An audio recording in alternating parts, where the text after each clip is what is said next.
Alhamdulillah wa syukurillah wa la hawla wa la quwwata illa billah. Salatu wassalamu ala rasulillah wa ala alihi wa sahbihi wa wala. Rabbi shrah li sadri wa yassir li amri wahlul 'uqdatam min lisani yafqahu qawli.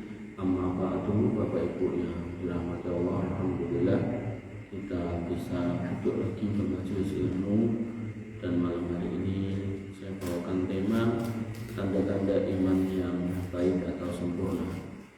Iman bukan sekadar pengakuan lisan, melainkan keberadaan keyakinan yang tertanam kokoh di dalam hati, diucapkan dengan lisan dan dibuktikan dengan amal perbuatan. Ada yang imannya di hati gak ada, itu disebut orang munafik. Ada yang hatinya membenarkan tapi tidak pernah mau mengucapkan syahadat, itu namanya orang kafir.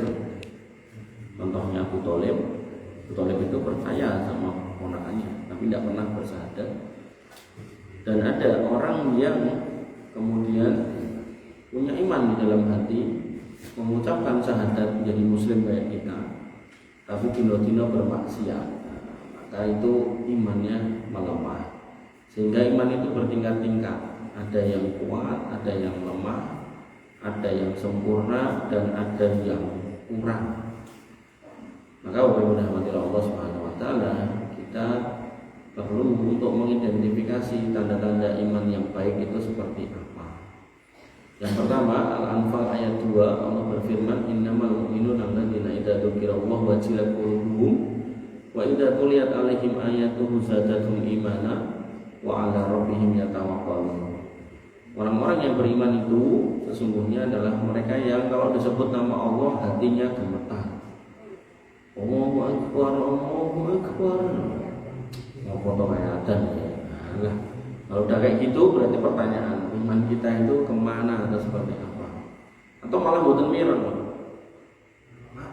Jam 6, foto. Aku ora perlu adzan. Padahal masjid Jawa Tengah ini adzan kabeh. Ini juga masalah ini. Artinya kita menilai diri kita sendiri aja, tidak usah menilai orang lain. Orang lain ya biar yang menilai orangnya sendiri. Nah, kemudian Bapak Ibu dirahmati Allah Subhanahu wa taala, dan apabila dibacakan kepadanya ayat-ayatnya, bertambah imannya. Koreknya udah beneran. A'udzu billahi minasyaitonir rajim. Bismillahirrahmanirrahim. Rahim dewe. Ngomong dewe. Nah, maka di situ pertanyaan, iman kita gimana? Maka orang yang imannya baik itu kayak orang yang nembe ini jatuh cinta nih, pengen ngerti terus kabari. Zaman nem-nemane jenengan, ampun sakniki kali garwane mawon.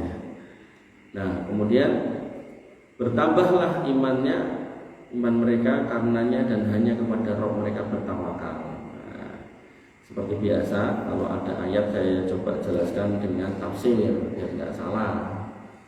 Jelas dewe itu oke salah ya.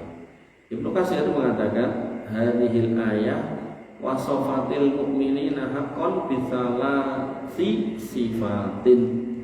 Ayat ini menjadi ayat yang mensifati orang beriman dengan 3 sifat. Terus Al-Anfal ayat 2 mensifati orang beriman itu dengan 3 sifat. Nah, semoga jenengan memeriksa diri kita masing-masing. Muharram kan dikenal oleh kaum muslimin Indonesia sebagai bulan muhasabah, dan ini adalah misalnya muhasabah tiap hari. Kados Idul Fitri dikenal oleh kaum muslimin di Indonesia bulan hari maaf-maafan. Jadi maaf-maafan itu neng-nengan itu nggak boleh lebih dari 3 malam, bukan kedah setahun pisan. Nah, kata Ibnu Katsir, al-ula yang pertama, wajalul qalbi inda dzikrillah wa huwa khasyatan tab'asu ala ta'ah. Tab'asu ala ta'ah. Yang pertama, hatinya bergetar ketika disebut nama Allah, yaitu karena punya rasa takut yang mendorong kepada ketaatan kepadanya. Kok jenengan sagepen nek salat, piye gak salat, ngono aku mati ngadep Gusti Allah nek gak salat terus piye? Kok jenengan pun boten jogetan kan dangdutan. Ya Allah, Mas umurku wis piro nek dangdutan ngono kuwi engko nek aku mati ning kono sul khotimah terus piye ning akhirat nasibku. Panjenengan pun mboten mendem melih gitu. Ya piye lah arep mendem mas ora ndedit mbok jajake gelem alah kuwi ya jenenge rumah gitu. Maka harus benar-benar tulus lillahi ta'ala dan karena rasa takut. Sampai ada orang itu dosanya banyak tapi jahil dia gitu. Ini ampun ditiru. Belalah kekeliruannya menyebabkan datangnya rahmat Allah. Ini ampun ditiru, niku salah. Dia pesen nang putrane, "Le, Pak dosane akeh. Engko nek Pak mati obomen. Engko nek apa kuwi turahane bakaran kok jek enek deploken ben lembut. Nah, gowonen ning pinggir jurang cedhak laut. Nek enek angin sampurna. Gen piye to, Pak? Ora dikumpulke karo Gusti Allah karo malaikat. Bener Pak, orang itu di akhirat dibangkitkan ditanya, kok mbok lakoni koyo ngono apa? Kula ajre pinanggih panjenengan ya Allah. Ya wis, nek wedi karena wedi ning enek iman tak ngapura gitu. Ning aku dilampahi, niku kan karena dia ndak paham. Mungkin nek wong Islam bakar jenazah kados sanes. Ini dalam konteks dia tidak tahu, tidak punya ilmu. Dan memang Nabi juga mensinyalir kiamat itu akan terjadi ketika ilmu itu sudah hilang. Orang itu tidak lagi menjalankan syariat Islam kecuali hanya menyebut nama Allah. Makanya Bapak Ibu rahmatullah Allah tidak tahu di masa kapan sudahkah orang ini ada atau belum. Ini ketika jenengan tahu orang Islam itu kedah dikubur gitu, jenengan boten asal derek niku nggih, enggak boleh. Nah, Bapak Ibu rahmatullah Allah Subhanahu wa taala, sehingga orang yang beriman itu kalau disebut nama Allah ya dia gemetar. Nah terus dengan zaman nemno, Pak boleh isi iki, Mas boleh isi iki, Pak sir sengkring. Wasaniyatu ziyadatul iman inda sama'il Qur'an. Yang kedua bertambahnya iman ketika mendengar Al-Quran. Nek dengar aja imannya nambah, nopo meleh baca, nopo meleh memahami. Sehingga mafhum mukhalafahnya iman kita nggak akan baik. Nek satu nggak mau majelis ilmu, nggak mau baca Quran, parah lagi. Nek kromo wong baca Quran anyel. Sampai kula niku enten rencang niku cerita kali Mas, aku nek mulai mancing setengah telu sore awan. Kalau salah kalau esok orang gawean mati salah kalau esok kayak ngopo, ya terus ngopo. Dengan rumah aku belum bujuku, sholat tahajud ya orang nangis. Tak seneni, itu semua tak aku nangis bareng ngopo. Lah kowe sing pekok, bojo salehah malah mbok seneni. Lha kuwi nangis kowe kuwi lho kelakuan ngono. Duwe bojo be anak-anak papat wedok kabeh tinggal mancing kayak ngopo. Makanya terlihat satunya ada iman, satunya imannya mungkin kritis kondisinya. Tidak boleh ya kita bilang kafir itu tidak boleh kalau dia belum murtad. Makanya justru orang yang baik masih disebut elek. Makanya nanti ada orang-orang yang kemudian nyandai orang sholat. Ya kalau hanya sholat gak sugih-sugih, seolah-olah sholat itu marai sugih. Dan nek tenan piye sholat niku mundur yang sholat di masjid ini. Ceblok duit sak yuta jenengan siji-siji, sesuk masjid iki ramot. Makanya ibadah niku mboten soal materi yang Allah kasih, tapi liyabluwakum ayyukum ahsanu amala. Allah pengen tahu mana di antara kita yang amalnya lebih baik. Nah, orang beramal dengan baik kalau punya iman yang baik. Makanya mungkin ketinggal orang niku kalau adzan ngadeg obah napa mboten, ya iki imane berarti bermasalah. KSB. Terus dengan kedah memahami ini dan kemudian menjadikan itu alat introspeksi buat diri kita sendiri. Aku nek rumahan piye yo. Nek jenengan mlayu ke masjid insya Allah hati jenengan hidup. Tapi nek jenengan malah napa narik selimut malah merem, maka di situ insya Allah hatinya sakit. Parah lagi kalau sampai mati bahaya. Bapak Ibu rahmatullah Allah Subhanahu wa taala, mendengar Quran, majelis ilmu. Nah ini nanti kalau dikontekkan ke putra putri kita nih perlu dicek juga. Leo, ini Pak ngaji mau Pak. Di sini wong tua-tua wes saya tak tekoi. Nek kowe mau karo Pak adakah kamu sudah majelis ilmu pekan pekan ini, minggu ini, ya ora Pak. Bulan ini ya ora. Wah, ini bahaya. Makanya mau saya sampaikan di dulu tadi, monggo jenengan mau jadikan putra jenengan apapun silakan. Mau jadi dokter, tentara, polisi silakan. Pastikan imannya benar. Nek enggak benar, jadi pejabat dolim, jadi aparat dolim, bahkan jadi warga sipil itu akan mendolimi tetangganya. Makanya Bapak Ibu rahmatullah Allah Subhanahu wa taala, kedoliman itu benar-benar banyak hari ini kita dapati dan benar-benar mengerikan kalau kita detailkan satu persatu. Kemudian wasalisu at-tawakkalu 'ala Allah wahdah fi hablil manafi'i wa daf'il madar.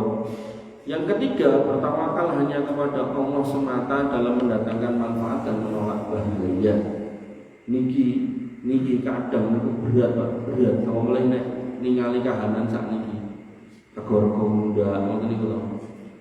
Bahkan pulau piyambak niku sing alhamdulillah mboten kekurangan. Niku kadang yo sok mikir. Ning kula mboten kekurangan nggih mboten luwihan, maksudnya mboten sing terus diuripun-uripun mboten ya. Mobil kula iki jangkuk kaleng rupuh kanthi sakniki nggih tesih niku jare gantos. Ning alhamdulillah mboten gadah utangan macam-macam riba mboten enten napa meneh. Nah, kembali ke situ. Kadang ketika kita melihat keadaan sekarang ini, wah, kita ya mikir, wah, piye sesuk ulang ngarep piye. Ya sabar mikir ngoten niku. Terus orang lain itu bisa menikmati hari tanggal 1 sampai 30. Rumangsa kula niku bar siji kok terus 30. Karena saya punya tanggungan banyak, karyawan, santri, istri, anak, kadang yang sepuhnya kadang berarti WA Pak era panen, tutupnya dengan kertasnya. Nah maka Bapak Ibu rahmatullah Allah, buatan keluhan kula duwe, ning di halamnya buatan kekurangan. Wis cukup lah. Paling buatan itu sebulan itu pengeluaran kula niku 30 sampai 45 juta. Ketutup niku. Cuman ya niku mau ada kondisi-kondisi di mana akhirnya kita tuh berpikir, nek perusahaan ini mulai ngarep gak jalan gimana? Maka setiap hari, setiap bulan itu otak saya tuh mikir ini usaha apa meneh, dodolan apa meneh, usaha apa yang bangkrut pun kata. Ini berhasil namun setunggal nopo kali di Jakarta. Sinten Solo itu meh kabeh bangkrut gitu, warung Solo lah, nopo lah semacam-macam. Makanya Bapak Ibu rahmatullah Allah kembali ke sini, ketika kita punya iman, ya, semua keadaan itu memang memusingkan dan sangat pusing. Cuman iman ini penting untuk hadir agar kemudian setelah kita bertawakal kita bisa melepaskan itu kepada Allah Subhanahu wa taala. Sehingga nanti ketika kembalinya baik, itu baik buat kita. Kembalinya enggak sesuai harapan kita, nih kita bersahabat, itu tetap baik buat kita. Makanya yang namanya tawakal Nabi mengatakan itu kayak burung. Ketika kamu lihat burung, dia keluar dari sarangnya pagi hari perut kosong dan dia balik dengan perut yang kenyang. Wadaruhu bitona, dia balik dengan perut yang kenyang. Maka itulah hakikat tawakal. Sehingga ketika kita melihat lagi kisah Nabi Musa alaihissalam, dia ada di titik kritis di mana dia sudah mentok di pinggir lautan bersama Bani Israel. Lalu Allah perintahkan untuk memukulkan tongkatnya. Maka Allah belah lautan. Ada yang menafsirkan lautannya dibelah 2 tok, ada yang dibelah 12. Biar buatan rebutan orang Israel itu, tapi ada suka rebutan.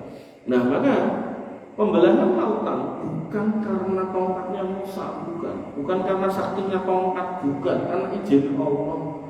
Lalu pertanyaannya lah, apa fungsi tongkat ini? Fungsi tongkat ini adalah agar manusia itu melihat bahwasanya pertolongan itu untuk datang butuh syarat. Syaratnya apa? Ikhtiar. Makanya ketika ada orang kok sregep dikir wirid sholat ning gak gelem kerja, ya susah mendapatkan pertolongan Allah. Walaupun dapat niku nggih sak entene. Sehingga nanti ada seorang pendakwah, ada seorang ustaz itu yang mengibaratkan rezeki kita niku sudah tertentu bentuknya, mau dikira-kira di awang-awang niku kayak sebuah pohon besar. Dengan mau membayangkan pohon palem yang monggo, pohon durian yang monggo, pohon jeruk yang monggo, niku wite gede terus poe wis kebak. Dan itu buat jenengan satu-satu sak putra-putrane. Nah, terus jenengan diberi akal. Sebagai manusia yang diberi akal, jenengan berpikir apakah pengen menek? Nek pengen menek berarti bisa milih yang terbaik kan, bukan? Atau yang kedua pilih nyenggek bergolong mogah menek nyenggek, berarti masih menggunakan akalnya. Atau sak malas-malase sing ketelulah gitu kan. Ngongkon uang. Nah, ketika menyuruh orang lain berarti kan ngopahi. Umpama itu 10 kilo, oh ya sing 10 kilo gue ya gitu. Maka ngopahi akan kehilangan sebagian. Tapi yang paling parah itu yang keempat. Menek enggak mau, nyenggek enggak mau, ngopahi wong enggak mau, pilih ngenteni ten isor wit tonem wit jeruk mau. Akhirnya mengintok gobrokan, surahan codot, bosok gitu loh. Niku Pak Bu, dan itu perlu jenengan perjelas kepada putra-putri jenengan. Nek kowe pengen rezeki ikhtiar. Sangka ikhtiar kuwi dah lanjutno tawakal. Tawakal biar sempurna gunakan iman. Karena kalau ndak pakai iman tawakal toh berat Pak, berat. Nyuruh orang tawakal itu berat. Tawakal aku ini wis tawakal perasaan boten mesti saurane gitu. Tapi kalau iman ini menjadi pondasi, ya insya Allah aman. Nah, tahunya dia sudah punya iman yang benar, dikembalikan ke atas nanti, diajak majelis Quran gelem ndak? Oh ndak mau ya, berarti ini masalah imannya. Jangan jangan ajak ke tawakal langsung, ya sulit gitu. Maka perlu dinaikkan dulu, mau nggak majelis ilmu? Oh mau, alhamdulillah. Dites naik lagi ke atas. Ramadan sholat orang sebelum pengajian mangkat soalnya enek subuhe. Enten lho, masjid niku nek enten Jumat berkah napa-napa niku metu soto niku, bek jamaah. Nah, sekali-kali kalau sholat niku pas mboten donge niku sepi. Makanya niku nggih musibah juga ketika kemudian ke masjid karena ada kepentingan, karena kepentingan emoh. Nah, maka iman ini perlu distabilkan. Jika Bapak Ibu rahmatullah Allah, niki metode ini nek sampai luput bahaya. Akhirnya muncul, mungkin saya pernah cerita obat-obat umat yang gambare orang laki-laki. Ya, itu mungkin terus jadi obat harian yang harus ditunjuk. Gorong-gorong umat mikir dunia. Nek masih punya iman rakyatan sekede, masih bertahan rakyatan nunjuk niku. Nek imannya sudah mepet, biangat, cepet biangat, akhirnya daftar ke rumah sakit jiwa. Karena sing ragati akhirnya diculke ning dalan dengan mirsani piyambak. Oke-oke piye jalan. Sehingga niku perlu difahami. Ketika jenengan paham, monggo disampaikan ke putranya. Satu, mendengar nama Allah bergetar hatinya. Dua, senang bermajelis Quran. Apakah mendengarnya saja atau membacanya, bahkan mempelajarinya. Yang ketiga, siap untuk bertawakal kepada Allah. Sehingga jenengan langsung meloncat mengajari nyengken tawakal, maka jenengan harus lihat dia di atasnya. Sudahkah dia siap dengan majelis Quran? Belum, maka dipersiapkan. Maka kalau sudah siap, kita naikkan ke atasnya. Sudahkah dia kalau mendengar nama Allah sudah bergetar hatinya? Kalau belum, itu perlu dijaga. Bapak Ibu rahmatullah Allah Subhanahu wa taala. Itu penjelasan Al-Imam Ibnu Katsir rahimahullah dalam tafsirnya Al-Qur'an Al-Azim. Kemudian ayat yang kedua, tanda-tanda keimanan yang baik, yaitu Al-Hujurat ayat 15. Innamal mu'minuna alladzina amanu billahi wa rasulihi tsumma lam yartabu wa jahadu bi amwalihim wa anfusihim fi sabilillah ulaika humus shadiqun. Sesungguhnya orang-orang yang beriman itu hanyalah orang yang beriman kepada Allah dan Rasulnya, tidak mau melirik sesembahan selain Allah. Kemudian mereka tidak punya rasa ragu, mantep, wis pokoknya aku ngene iki sak matiku, ora bakal melirik liyane. Bos, aku loro, aku sehat, aku tetap ngene, aku sugih, aku ora duwe, aku tetap ngene. Aku dadi pejabat apa rakyat biasa ya tetap ngene. Disobyo-sobyo wong apa ora ya tetap ngene, gitu kan.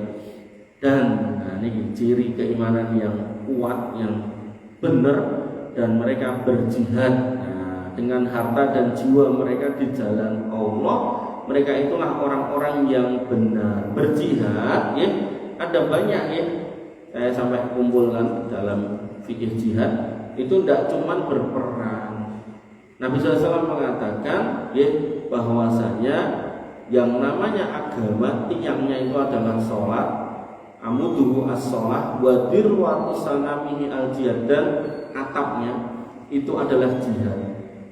Nah niki kalau dikonkretkan di kampung jenengan ini, jihad itu adalah bagaimana menjadikan li'i kalimatillahi, untuk meninggikan kalimat Allah la ilaha illallah, yaitu caranya gimana? Menghidupkan masjid.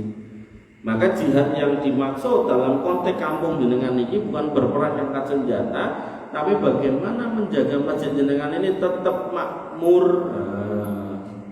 Innama ya'muru masajidallah man amana billah wal yaumil akhir. Yang memakmurkan masjid-masjid Allah itu orang yang beriman kepada Allah dan hari akhir. Nah, makmurnya masjid berarti sholat 5 waktu. Untuk sholat 5 waktu berarti harus ada yang adzan rutin. Nah, pertanyaannya sudah rutin belum? Oh belum, bolong tenduhur kali asar. Nah, dicarikan orang yang punya waktu untuk adzan. Oh sudah ada yang adzan, saat ini PR-nya jamaahnya enten bonten. Jangan-jangan sing adzan niku, sing komat niku, sing imam niku sak makmume komplit diborong. Berarti PR-nya adalah ngajak-ajak ke masjid. Nah, kemudian Allah termasuk berjihad di dalamnya adalah dengan jaga majelis ilmunya. Nah, namanya majelis ilmu seminggu sekali jarak dikurangi sebulan sekali, pemenang malah setahun sekali ya. Itu kan hal yang kurang baik. Zaman dulu Al-Imam Al-Bukhari dengan duitnya yang sangat banyak dihabiskan untuk mendatangi para ulama. Sampai beliau nulis kitab akidah di dalam pendahuluannya. Saya itu paling senang membaca kitab akidah Imam Al-Bukhari. Kalau kan di banyak masjid itu diminta untuk ngajar akidah, dan pulau sendiri tidak merasa sebagai orang yang punya ilmu akidah yang kuat atau mumpuni itu. Maka paling aman kita ambil dari kitab ulama yang jelas. Kalau nanti sinau kitab akidah tertentu niku enten tulisannya direkomendasikan 100 ulama bla bla bla bla. Niku bar maca niku kesimpulannya negara Indonesia negara tauhid, polisi tentara kafir, terus pejabat-pejabat itu kafir kabeh. Nah niku akidah yang salah. Maka Al-Imam Al-Bukhari nulis kitab akidah, ya. Di dalam kitab akidahnya di pendahuluannya beliau mengatakan laqitu aksaru min alfi rajulin min ahlil ilmi. Aku bertemu dengan lebih dari 1000 ulama yang mana mereka mengatakan 1, 2, 3, 4, 5, 6, 7 kalimat yang sama. Ini akidah. Gitu. Makanya Bapak Ibu rahmatullah Allah Subhanahu wa taala, kembali ke tentang jihad tadi, maka ketika kita membaca fikih yang benar, maka jihad itu adalah bagaimana tujuannya adalah meninggikan kalimat Allah, bagaimana menegakkan tauhid di negeri ini, khususnya di kampung ini. Maka ketika kemudian masjid adanya belum komplit 5, berarti di situ masih ada PR. Ketika kemudian pengajiannya baru 1 kok masih mau dikurangi, berarti itu masih PR. Termasuk ketika kemudian di masyarakat, di perapatan-perapatan kok masih ada sajen yang dibuang, itu masih PR. Ketika PR-nya masih banyak, di situ jenengan berjuang membersihkan PR itu, merampungkan PR itu, itulah jihad jenengan. Sehingga kemudian ayat ini ditafsirkan Bapak Ibu yang dirahmati Allah oleh Syekh Albani, Syekh As-Sa'di, beliau mengatakan nafallahu sifatal iman al-kamil amman a'tarahu syakku war-raib. Allah menafikan tidak boleh ada dalam iman yang sempurna yaitu keraguan sedikit pun di dalam hati. Fal mu'minu shadiq walladhi yaqinuhu sabitun la yatazazza'u bisyubhat. Maka orang yang beriman dengan benar adalah orang yang mantap dengan keyakinannya, kokoh, tidak tergoyahkan oleh semua godaan. Subhat-subhat tidak mau, apalagi yang nyoto-nyoto haram tidak mau.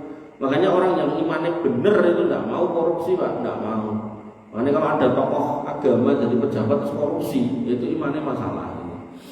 Summa atba'adzalika bibadlil mali wa nafsi fisabilillah. Kemudian Allah mengiringkan keyakinan dalam hati itu dengan perbuatan berupa kesiapan berkorban harta dan jiwa di jalannya. Dengan nanti umpami masjidnya bocor disambati, yo siapa yang mau urunan atau sedekah fisabilillah untuk apa? Memperbaiki masjid. Enggak ada yang mau. Berarti yang jihad enggak ada. Sehingga kalau enggak ada yang jihad ya berarti pertanyaannya berarti iman kita gimana nih? Oh, kalau ternyata iman jamaah di sini bermasalah, ya berarti pengajiannya temanya tema akidah mawon, ngoten. Makanya ada di satu masjid itu kalau jelas ke fikih macam-macam. Tiba-tiba ada yang ngetok nanya, Pak Tuk gitu. Pak Ustaz saya mau nanya, tapi ini warga ini pun ajeng mendem jenazah niku dadak gawe sajen, jaket ten kuburan, ngoten niku pripun lah. Kuwi ra kena Mas, kuwi syirik lho. Ki arep bohong ngono iki syarat mudah kubur, mudah lemah. Dadak aku salah niku ngopo. Terus kalau tekok mulai, si enak saja begini. Terus saya kan sawahin kan perawatannya tadi waduh. Terus tema kita besok ngomong ke akidah kabeh wae ganti wae. Makanya jenengan yang ngertos di sini harus bahas apa. Dan saya kalau tidak dikasih tahu, ya saya akan menyampaikan yang sifatnya basic gitu. Dan itu penting Pak, karena ibadah kita tidak akan berguna kalau kita kemudian terjebak di dalam kesyirikan. Kalau kita masih suka berbuat kemusyrikan, maka kita tidak bisa ibadah kita diterima oleh Allah Subhanahu wa taala. Bapak Ibu rahmatullah Allah Subhanahu wa taala, li'annal iman as-shadiq yadharu asaruhu fit tashiyah. Karena iman yang benar akan nampak pengaruhnya di dalam pengorbanan.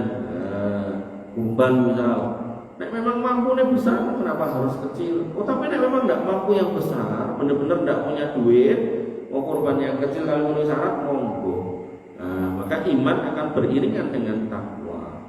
Dalil yang ketiga yaitu Al-Ahzab ayat 23, minal mu'minina rijalun shadaqu ma ahadullah alaihim faminhum man qada nahbahu wa minhum man yantadir wa ma badalu tabdila.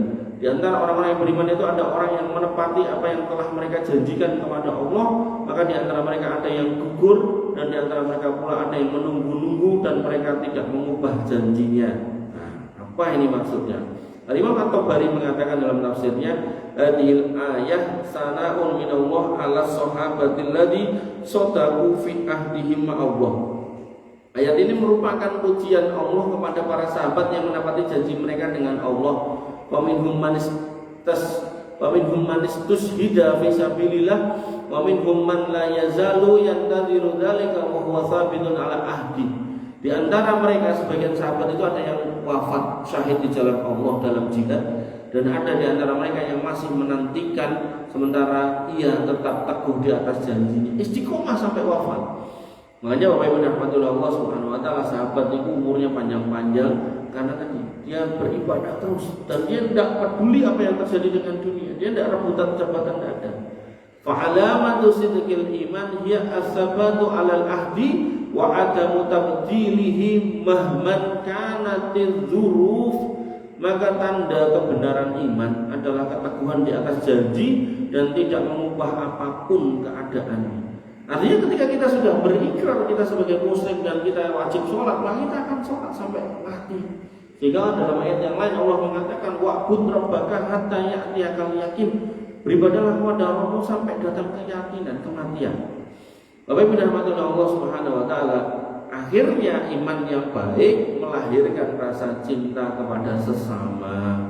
La yu'minu ahadukum hatta yuhibba li akhihi ma yuhibbu li nafsihi. Tidak sempurna iman salah seorang kalian sampai ia mencintai saudaranya sebagaimana ia mencintai untuk dirinya sendiri. Kalau kita senang dikasih jeruk maka kalau kita punya jeruk kasihlah orang lain. Karena bentuk senang kita pada diri kita akan menjadi tanda iman yang baik ketika kita mampu memberikan hal itu kepada orang lain. Makanya kalau kemudian topik hidayat kita anggap, lalu kemudian dia ngomong itu pacar saya yang saya cintai, begitu ceritanya. Cinta omong gunting mulut itu. Kalau memang kamu cinta, tunjukkan cintamu, guntingin mulutmu juga ben podo. Mesti kan ngomong. Itu menunjukkan tidak ada rasa cinta yang benar di situ. Sehingga cinta yang benar dari hasil buah iman yang benar akan menghadirkan sikap rela berkorban pada kondisi yang sama ketika kita senang diperlakukan seperti itu. Kita nggak senang ditipu, maka orang beriman nggak akan menipu orang. Kita nggak senang dicurangi dalam timbangan, maka kita sebagai orang beriman nggak akan mau mencurangi orang lain. Aku tahu sendalku dijikuk ya, sesuk tak jikuk sendal di masjid, nggak boleh Pak. Maka ketika sendal jenengan pun hilang, jenengan lebih baik pulang menyeker daripada harus ngambil sendal orang lain. Kenapa?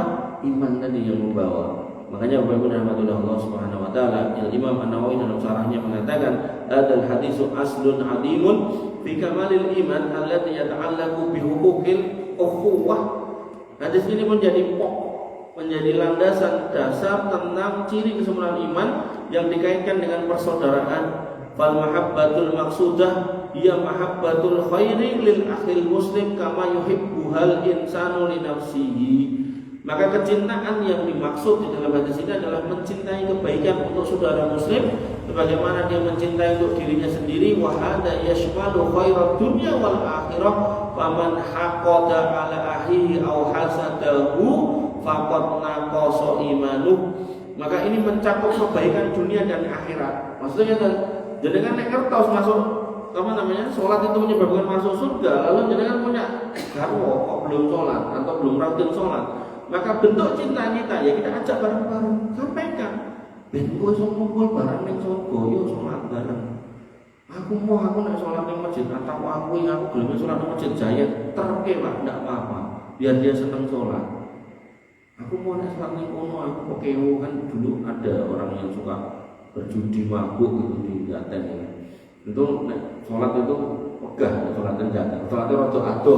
Temen nih kalau emang kayak gitu, nggak apa-apa. Ya malu kalau sholatnya Jaten. Makanya apa pun rahmatullah Allah Subhanahu Wa Taala, temen nih. Ini urusan akhirat, urusan dunia juga sama. Ketika kita senang diberi, maka senanglah untuk memberi. Ketika kita senang disenyumi, maka senyumlah kepada orang. Jangan kemudian sebaliknya, kita baru akan ramah kalau diramai dulu. Kita baru akan baik kalau disikapi baik dulu. Mulailah untuk berbuat baik, insya Allah orang pun akan membalas kebaikan kita. Kemudian hadis yang kedua, salasun man kunna fihi wajada halawatal iman. Ada 3 hal yang orang itu kalau terjadi pada dirinya, maka dia sampai pada indahnya manisnya iman. Ayyakuna Allah wa rasuluhu ahabba ilaihi mimma siwahuma, yaitu menjadikan Allah dan Rasulnya lebih dicintai daripada selainnya. Sehingga orang yang beriman, nanti dalam syarahnya bahwasanya orang yang beriman akan mendahulukan kepentingan Allah dan Rasulnya. Dia akan menjaga rumah Allah, dia akan menjaga syariat Allah. Ini nanti kita baca syarahnya. Kemudian yang kedua, wa ayyuhibbal mar'u la yuhibbuhu illa lillah, dan dia tidak mencintai orang lain kecuali karena mencintai Allah. Oh, saya kenal jenengan karena jenengan masuk masjid. Karena itu kemudian cinta kita, hubungan kita berlandaskan Allah Subhanahu Wa Taala. Wa ayyuhibbal mar'a la yuhibbu illa lillah wa ayyakraha ayyuda fil kufri kama yakraha ayyuda fil nar. Dan orang kalau sudah diselamatkan dari neraka, sudah dikasih hidayah, dari yang tadinya enggak sholat jadi sholat, dari yang tadinya suka musik jadi enggak, dari yang tadinya enggak kenal agama jadi kenal, maka ketika sekarang jenengan sudah ada di kondisi baik, harusnya jenengan enggak mau kembali kepada kondisi yang jelek. Kalau kayak contoh ya, kalau ada santri keluar itu dek wingi apa dek wingi nih kabur Pak, melayu, tur WA nek medal niku bareng wis lunga. Dia bilang pokoknya saya pengen keluar dari sini. Saya bilang, yo kamu harus menyelesaikan, akadnya kamu datang itu sampai selesai.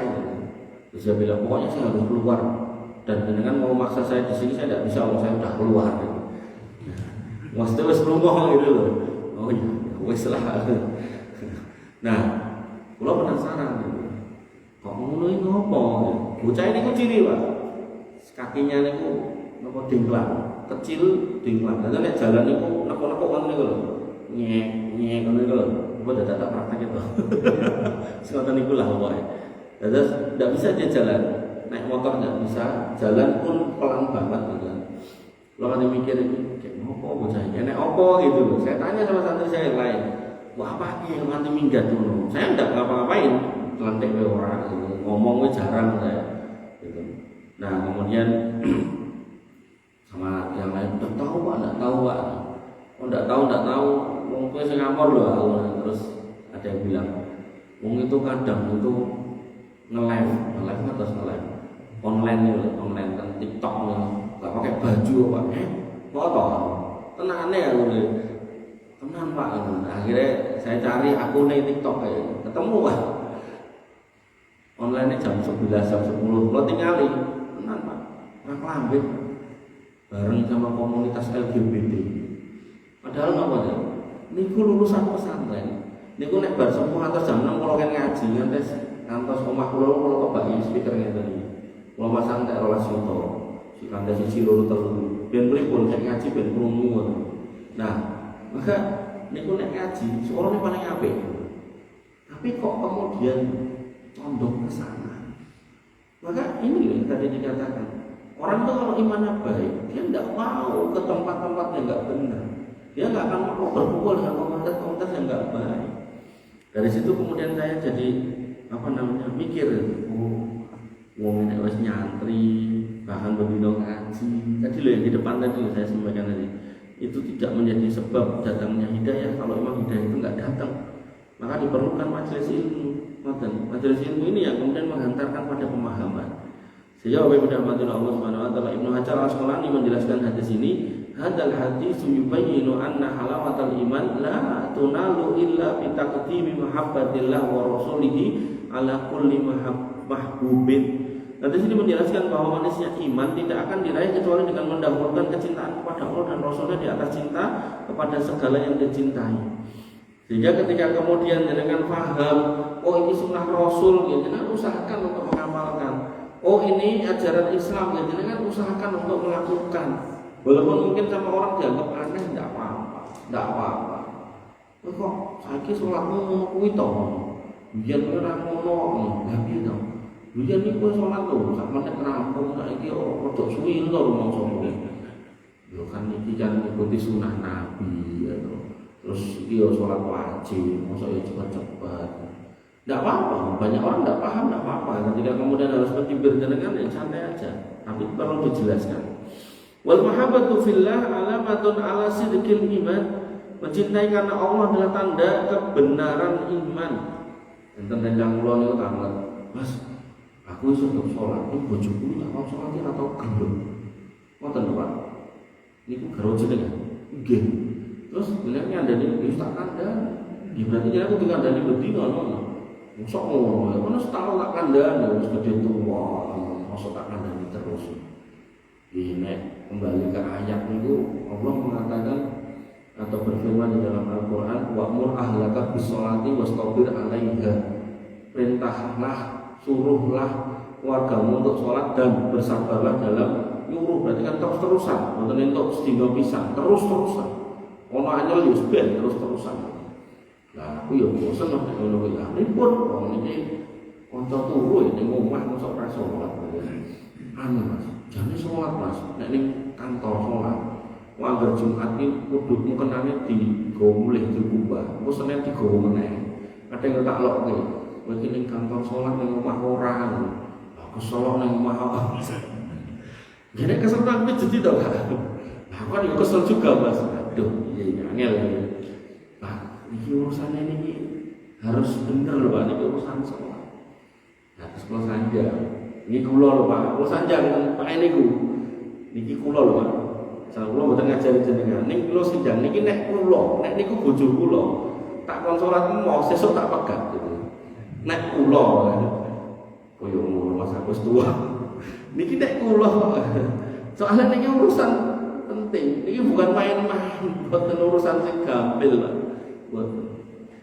Makanya Bapak Ibu rahmatullah Allah Subhanahu wa taala, al-mahabbatu fillah alamatun ala sidqil iman. Nah, cinta kita bisa mencintai.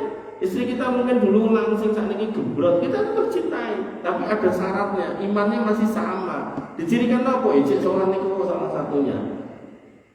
Kadang niku lho, bojone rajin sholat, alah goro-goro tambah lemu, kakunge ngirit liyane. Niku nggih kletu. Kaya wau, bojone wis regep tahajud nangis-nangis, wong lanang sholat karo nangis lho piye to iki. Bojo bener wae disalahi. Ngoten nggih. Ketika jenengan ada pasangan garwa yang dia sudah setia menemani. Lowang sang video nonton nganti kaya meh berbes. Di situ dikatakan, nanti kalau kamu sudah tua, jangan terlalu banyak berharap ke video ini, ya. Jangan terlalu banyak pada kunjungan anakmu, karena anakmu belum tentu mau mengunjungi kamu secara rutin. Justru yang akan menemanimu secara rutin adalah pasangan. Nah, tulisannya ngoten niku. Makanya Bapak Allah Subhanahu wa taala niku kula candhaki kali bojo kula iki ya anak ra berbakti nek iki. Anak berbakti ya tetap bakal marani Pak Pak rakyatan ya jarang-jarang ya kan. Kula marani Pak kula niku nek pengajian teng mriki-mriki gitu. Dadi secara khusus niku jarang. Nek pengajian paling kula nek pengajian jaten sekitar kula seneng karo mampir. Nah, Bapak Ibu rahmatullah Allah subhanahu niku fakta kan. Maksudnya ketika jangan punya putra dengan akhirnya menikah, punya keluarga, dia pun akan memulai kesibukannya. Di situ dia akan memulai melupakan orang tuanya. Dan itu realita yang tidak bisa kita bantah. Makanya ada sebagian orang tua yang kemudian di rumah di dekatnya. Ini pun masih bisa nggak apa-apa. Kadang dosa ini lemah pun mahal ya. Akhirnya mau nyawar untuk jauh. Nah maka ketika keadaan itu datang, orang mereka yang paling setia menemani kita ya pasangan istri kita. Makanya jangan sampai karena ada perubahan fisik mungkin gigi copot dengan cinta dengan juga copot jangan. Tapi pastikan kebersamaan itu berdasarkan iman ini loh. Cintanya akan tetap stabil, nek imannya tetap sama. Makanya kalau niku ningali tebel ternyata mbah-mbah kalih mlampahi pun nikmati setunggal kakung setunggal setri gandengan ning masjid lho ya Allah. Kula ngoncenge bojo kula nganti iso ben awake dhewe tuwa iso ngono ora. Mungkin ora ya soalnya kowe mati dhisik. Lah kan fakta loh, ini masih kayaknya kalau ini mendahului itu fakta kok.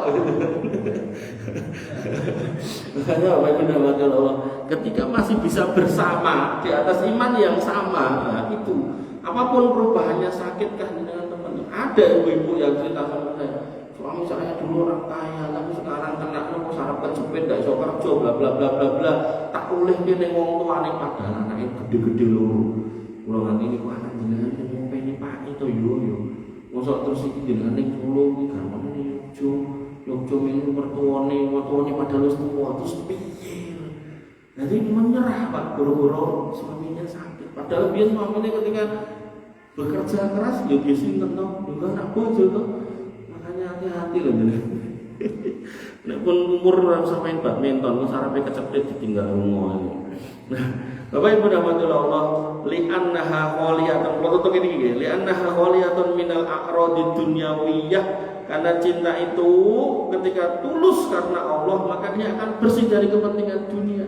Bojone lemus rapopo, bojone loro ya dikancani tekan mati kan gitu. Kalau berdasarkan iman yang benar, nek ora adalah bojone goro-goro nopo medal kena sengenge ireng sithik tukar tambah, tukar ke sapi sing warna putih. Wa karahiyatul audah ilal kufri dalilun ala rusuhil iman fil qalb, dan kebencian untuk kembali kepada kekufuran ini juga menjadi dalil kokoh iman di dalam hati. Tadi saya contohkan santri saya, rugi dia datang tempat saya sekolah, datang tempat saya ngaji, bahkan nek maghrib saya suruh ngikut di sekitar